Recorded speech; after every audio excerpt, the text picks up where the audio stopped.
Ali MacGraw was once a big symbol of sweetness and innocence in Hollywood movies. The young woman with sad, beautiful eyes in the movie Love Story didn't just become famous on the big screen. She touched the hearts of people everywhere, especially young people at that time. But behind all that sparkle and fame, her real life was much darker and sadder than any character she ever played in the movies. When she was at the top of her acting career and super famous, she fell into a romance with Steve McQueen. He was the man that everyone in the world loved and thought was the coolest guy ever. What started out like a beautiful fairy tale story soon turned into many years filled with jealousy, being controlled, and lots of heartbreak and sadness. Now that she's much older, Ali MacGraw thinks back on that relationship. She sees it not just as a love story, but as a terrible storm that took away her youth and her freedom to be herself. Even today, when she talks openly and honestly about what happened, her confessions continue to surprise and shock fans who love old classic movies. But before Steve McQueen came into her life, there was another Ali. She was a young woman who was desperately trying to find a way to escape from a broken and troubled childhood. She was born in a place called Bedford Village in New York. She grew up in a home that was full of chaos and problems. Her father was lost in alcoholism, which means he drank too much alcohol and couldn't stop. Her parents were always locked in constant fights and arguments with each other. All of these bad experiences carved deep insecurities into her personality from a very early age. These insecurities made her feel scared and not good enough. Her escape and way out was through art. She turned to modeling, which means posing for photographs and fashion shows. Under the guidance and teaching of a legendary fashion editor named Diana Vreeland, Ali MacGraw was introduced to a glamorous and exciting new world. That path and journey from the fashion world soon opened the doors for her to get into making films and movies. Her first role in a movie called Goodbye Columbus in 1969 turned into a big breakthrough moment for her career. The film's success not only put her on the Hollywood map and made her known, but it also drew the attention and eyes of powerful and important people in the movie industry. Among those people was Robert Evans. He was a celebrated and famous producer, and at that time he was the head boss of Paramount Pictures, which is a big movie company. From a broken and sad childhood to dazzling stardom and being super famous, from the intoxicating and overwhelming love she had with McQueen to the painful aftermath and sadness that came after, Ali MacGraw's life reads like a movie script that Hollywood itself could never have written or made up. She became living proof of a scary and haunting truth. The real tragedies and sad stories often don't happen on the movie screen where we watch, but behind the camera in real life where we can't see. Robert Evans was really good at recognizing talent when he saw it. And when he looked at Ali MacGraw, he saw way more than just a pretty face and beautiful looks. He saw a real star who could shine bright. He gave her the role and cast her in Love Story. This was the 1970 romance movie that became nothing short of a cultural earthquake that shook everyone up. With its unforgettable tagline and famous saying, "Love means never having to say you're sorry," the film captured the hearts of audiences all around the world. It made over $100 million, which was a huge amount of money, and it catapulted Ali into instant stardom, making her famous overnight. As Jenny, the radiant and glowing but doomed young woman who stole Ryan O'Neal's heart in the movie, Ali MacGraw secured her place and position as one of the most sought-after actresses of her time and era. Off-screen and in real life, her love story with Robert Evans was also blooming and growing beautifully. They had gotten married to each other in 1969, and just 2 years later they welcomed and had their son Joshua. On paper and from the outside looking in, she had everything a person could want: a thriving and successful career, a powerful and important husband, and the joy and happiness of being a new mother. But fate and destiny had a way of stepping in and intervening. By 1972, Hollywood was buzzing with lots of talk about The Getaway. It was a gritty and rough action thriller movie directed by the notoriously intense director Sam Peckinpah. The movie was starring none other than Steve McQueen himself. Evans, her own husband, arranged and set it up for Ali to take on the role of McQueen's wife in the film. This was a decision that would change and alter the entire path and trajectory of her whole life. At first, Ali wasn't sure and hesitated about taking the role. She worried and was concerned about leaving her infant baby son behind while she went to work. Yet, as she later admitted and confessed in her 1991 memoir book called Moving Pictures, her true fear was something else entirely and completely different. Deep down inside her heart, she already sensed and felt the danger of working so closely with Steve McQueen. "I knew I was going to get in some serious trouble with Steve," she confessed, and said honestly, and she was absolutely right about that feeling. When Ali MacGraw arrived on the movie set in 1972, she was still Robert Evans's wife, married to him. Steve McQueen, on the other hand, and meanwhile was already a legend and a huge star. He was Hollywood's most magnetic anti-hero, which means a hero who breaks the rules. His very presence and the way he carried himself radiated defiance and rebellion. He had been abandoned as a child, which means his parents left him. He was shaped by hardship and difficult times, and he was fueled by rebellion and going against the rules. McQueen embodied danger, desire, and raw charisma, which is a special charm and attraction. And for Ali, stepping into his orbit and getting close to him would mean stepping into a whirlwind and crazy storm that she could never escape from. To the whole world looking at him, Steve McQueen was the king of cool. He was a man who blurred the line between his on-screen persona, the character he played, and his real life. He had obsessions with motorcycles, fast cars, and danger itself. To Ali MacGraw, he was magnetic and impossible to ignore or look away from. Their connection and attraction wasn't subtle or quiet. It was explosive and powerful, like a bomb going off. Later on, she would call it chemical, meaning it was like a strong force of nature. She confessed that when McQueen walked into a room, every single head, whether it was a man, woman, or child, turned in his direction to look at him. He didn't just enter a space normally. He consumed it and took over the whole room. And Ali, who was still Robert Evans's wife at the time, was swept into his orbit and pulled toward him almost instantly and right away. Their affair and secret romance began during the Texas shoot of the Getaway movie, and it set Hollywood ablaze and on fire with gossip. The tabloids and gossip magazines couldn't get enough of them and their story. Their forbidden romance, which wasn't supposed to happen, fueled headlines everywhere. And ironically and strangely, the scandal and drama only made the film even more successful at the box office, where people buy tickets. But while the press and the fans devoured and ate up the story of their passion and love, the fallout and damage behind the scenes was absolutely devastating and terrible. By the end of 1972, Ali filed for divorce from Robert Evans, which means she started the legal process to end their marriage. The man who had believed in her abilities, who had given her the role that defined her whole career, was blindsided and completely shocked by her betrayal and leaving him. The split and breakup was so notorious and well known that decades later, many years after, it resurfaced and came back as a subplot in The Offer. This was the Paramount Plus series, a TV show that was dramatizing and showing Evans's era at Paramount and the making of the famous movie The Godfather. By July 1973, Ali and Steve McQueen were married to each other. To the public and people watching, it was the perfect Hollywood union and coming together. Two of the most beautiful and desirable stars of the time, united in love together. But the reality and truth was far from glamorous and beautiful. Before the wedding ceremony, McQueen forced Ali to sign a prenuptial agreement. This is a legal paper that made sure she could never claim or ask for his wealth and money if they got divorced later. Even more devastating and heartbreaking, he demanded and insisted that she abandon her career altogether and completely stop working.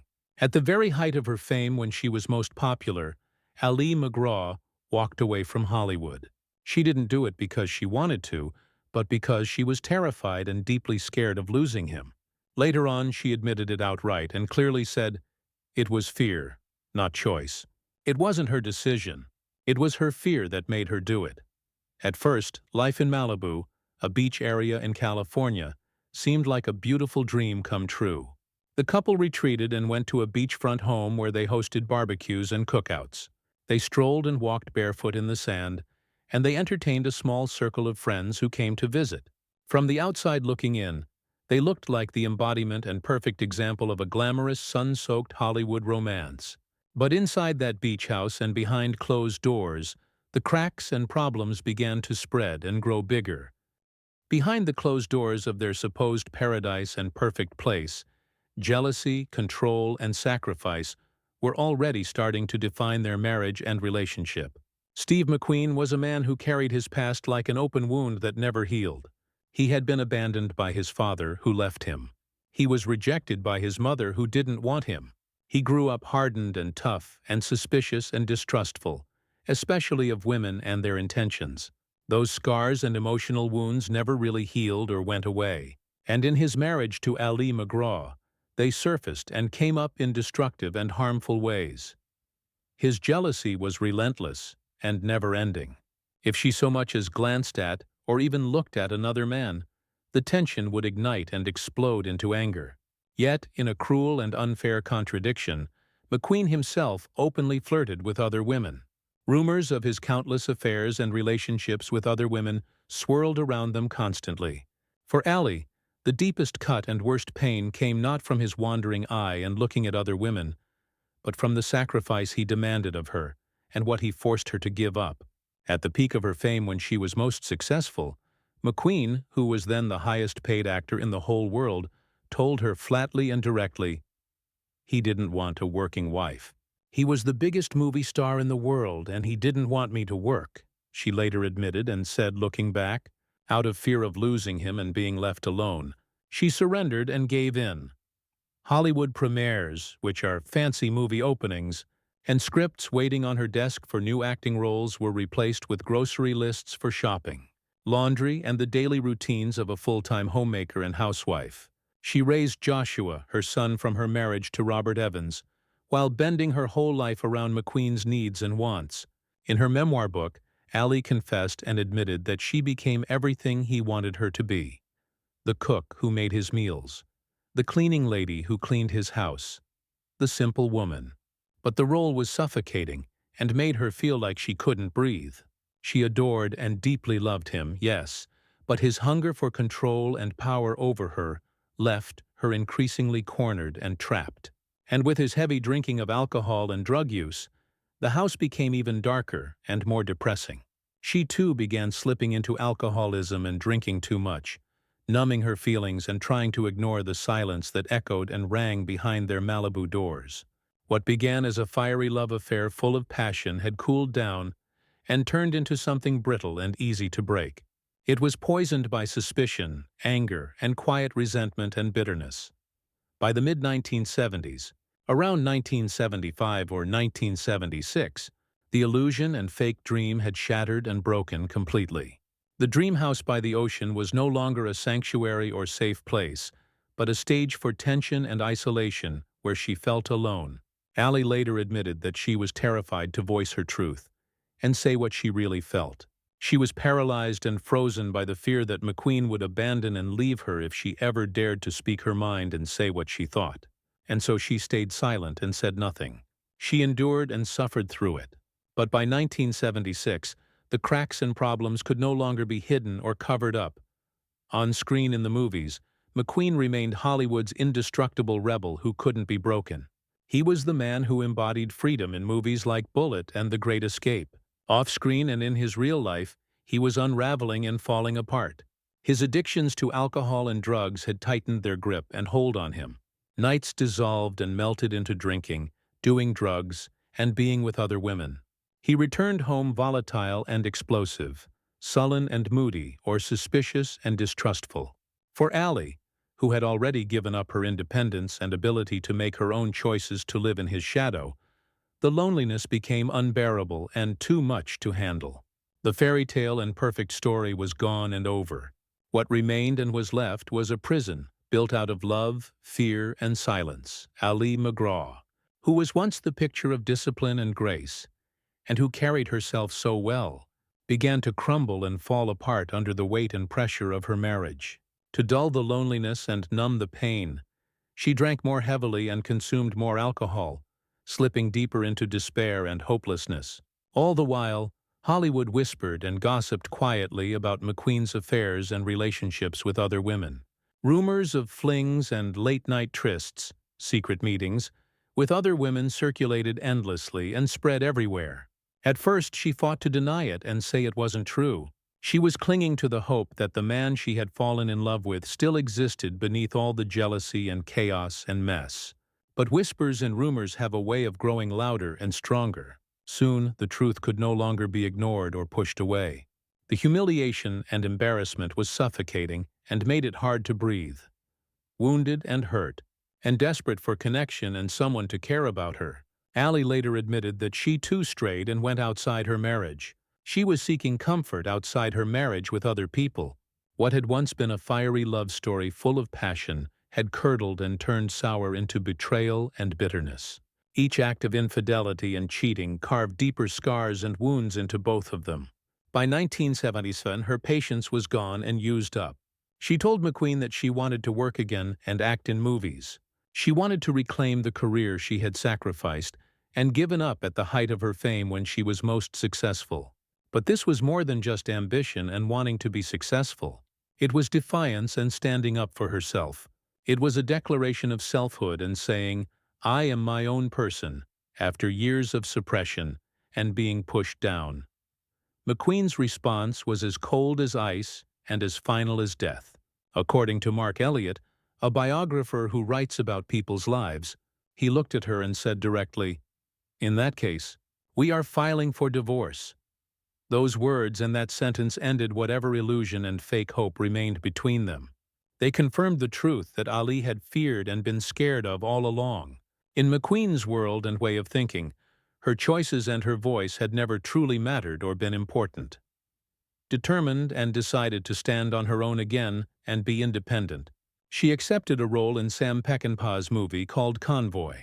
The decision and choice made reconciliation impossible, which means they couldn't get back together or fix things. Though they briefly attempted to salvage their marriage and tried to save it for a short time, trust had long since evaporated and disappeared completely. In 1978, after 5 turbulent years that were marked as much by jealousy and control as by passion and love, their marriage ended and was over. 2 years later, in 1980, Hollywood was stunned and completely shocked. Steve McQueen, the king of cool, the man who had seemed indestructible and like nothing could hurt him, was gone and had died. At just 50 years old, which is pretty young, he died from pleural mesothelioma. This is a rare cancer that's linked to asbestos exposure, which means breathing in dangerous materials. His death reverberated and echoed through the industry, leaving behind a legacy of rebellion and charisma. But it also left the memory of a love story that had burned too brightly and too intensely, and ended in ashes and sadness. For Ali MacGraw, grief and sadness was never simple or easy. Even after all the betrayals and cheating, the jealousy and the silence, she admitted that she had loved Steve McQueen with a depth that never faded or went away. Looking back decades later, many years after everything happened, she confessed softly and quietly, "I wish we had both grown old sober." This was a heartbreaking truth and sad confession. The life they might have had together was gone forever. It was stolen by addiction to alcohol and drugs, pride and stubbornness, and a death that came far too soon and too early. When McQueen died in November 1980, Ali was only 41 years old. She was legally divorced and the marriage was officially over, but emotionally she was still tethered and connected to him. She felt like a widow, which is a woman whose husband has died, nonetheless and anyway.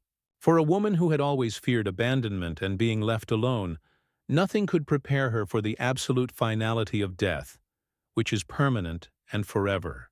His absence and him being gone left an emptiness that echoed in her heart and mind for many years afterward. The pain of losing him, combined with the weight of their tumultuous past full of ups and downs, drove Ali deeper into the very escape she once despised and hated: alcohol and drinking. At the same time, she tried to push forward professionally and keep working in her career. There were roles and acting jobs.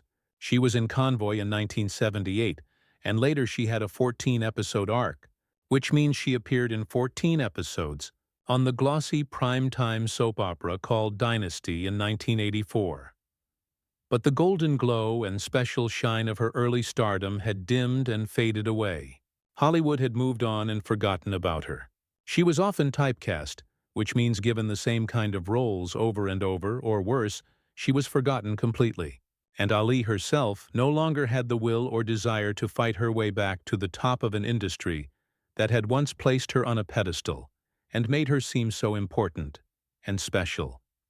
By the early 1990s, around 1990 to 1992, her personal struggles reached a breaking point where things got really bad. What had once been a comfort and way to feel better had become a prison that trapped her. Alcohol was no longer an escape or way out. It was a chain that held her down. In a moment of clarity when her mind was clear, she sought help and asked for support. At the Betty Ford Center, which is a famous place that helps people with addictions, Ali began the slow and painful process of recovery and getting better. For the first time, she confronted and faced not only her addiction to alcohol, but also the buried scars of her childhood that she had hidden. She faced her broken marriages and relationships, and her years of surrendering herself to Steve McQueen's shadow and control. It was the beginning of a transformation and big change. It was a turning point that allowed her to step out of the wreckage and ruins of the past and reclaim her own life and herself. In 1991, she released her memoir book called Moving Pictures. It was honest, raw, and unsparing, which means she didn't hold back anything. It revealed everything about her life, a bruised and hurt childhood, a love story that turned into captivity and being trapped, and the true cost of beauty and fame and what she had to pay for it. The book became a bestseller, which means it sold many copies and was very popular. It wasn't popular because it glamorized Hollywood and made it look fancy. It was popular because it didn't do that at all. Readers found themselves in her words and related to her vulnerability, which means being open about weakness and her survival. Ali MacGraw, who was once the face of innocence in Love Story, had finally told her own story. It was one of loss, addiction, resilience, which means bouncing back, and ultimately reinvention and making herself new again. By 1994, Ali MacGraw had walked away from Hollywood for good and forever. She left the sound stages where movies are made, the paparazzi who are photographers that follow famous people, and the endless gossip behind. She was choosing instead the quiet landscapes of Santa Fe, New Mexico. There, surrounded by wide skies and desert silence and peacefulness, she began the healing she had been chasing and looking for all her life. Far from the frenzy and craziness of the industry, Ali rebuilt herself in stillness and quiet. She turned her focus and attention to sobriety, which means staying away from alcohol. She focused on wellness and being healthy, and the rhythms of simple living and a simple life. Days were filled with painting and making art, tending to her garden and taking care of plants, and practicing yoga and meditation to calm her mind. Animals became her companions and friends. Solitude, which means being alone, became her teacher and helped her learn. After decades and many years of turmoil and chaos, she discovered what true recovery required and needed: silence, patience, and self-acceptance, which means accepting yourself as you are. Today, she has been sober and free from alcohol for more than 30 years. This is a milestone and achievement she once thought was impossible and could never happen. I used to rewrite the past and imagine it differently and fantasize about the future, she reflected and thought back. But now I believe in living fully to the very best of my ability. I feel very blessed and lucky. Ali never remarried or got married again to anyone. Instead, she poured her energy and time into self-discovery and finding out who she really is, and building meaningful connections with people that mattered. Her friendships became her anchors and support system, her chosen family that she picked for herself. In 2016, she reunited and came back together with Love Story co-star Ryan O'Neal for a stage tour of a play called Love Letters. Their chemistry was effortless and easy, like it always had been. It was a spark that reminded audiences of the magic they had once embodied and shown on screen many years ago. For Ali, it was simply proof and evidence that some bonds and connections endure and last even as life shifts and changes. and time softens the edges and makes things less sharp. Her creative spirit and artistic side didn't fade or go away. It transformed and changed into something new. She partnered and worked together with Ibu. This is a global fashion collective that supports female artisans, which are women who make things with their hands. She helped to design clothing lines that celebrated traditional craftsmanship and skills, while empowering women around the world and helping them feel strong and independent. It was a new kind of artistry and creative work. It was one rooted not in fame and being famous, but in purpose and meaning and making a difference. At 85 years old today, Ali MacGraw lives quietly and peacefully, but her presence and influence still resonates and matters. She was once the face of youthful innocence when she was young. Later she became the survivor of love, addiction, and loss. Now she has become something even more powerful and important. A woman at peace with herself and who she is.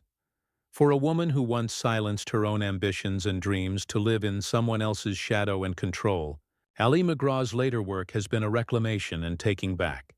It's a path defined not by sacrifice and giving things up, but by independence and being her own person.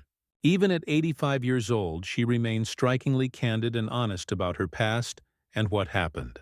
She has never denied the force and power that drew her to Steve McQueen and pulled her toward him. She calls it chemical and admits she knew from the start that trouble would follow and bad things would happen. Yet she does not romanticize or make pretty what came after that beginning. There were wonderful days and dreadful days, she has said plainly and honestly. I'm not a victim in any way. There were many times that were just wonderful, and there were many times that were just ghastly and terrible. That honesty, which is unvarnished and unsparing and completely real, has given her story a weight and importance far beyond Hollywood glamour and glitz. Ali MacGraw is no longer just Jenny from Love Story, the fresh face that defined a generation and represented young people at that time. She is a survivor and someone who made it through. She's a woman who endured and lived through fame, heartbreak, addiction, and devastating loss, and emerged and came out with the strength to tell her truth and her real story. Her memories of Steve McQueen are layered with both tenderness and love and anguish and pain. They are proof and evidence that even the most glittering and shiny romances can conceal and hide unbearable struggles and suffering underneath. In the end, her story is not simply about love or loss alone. It's about courage and bravery, the courage to look back without illusion and without lying to herself, and to speak openly about a life that was both extraordinary and amazing, and deeply painful and difficult at the same time.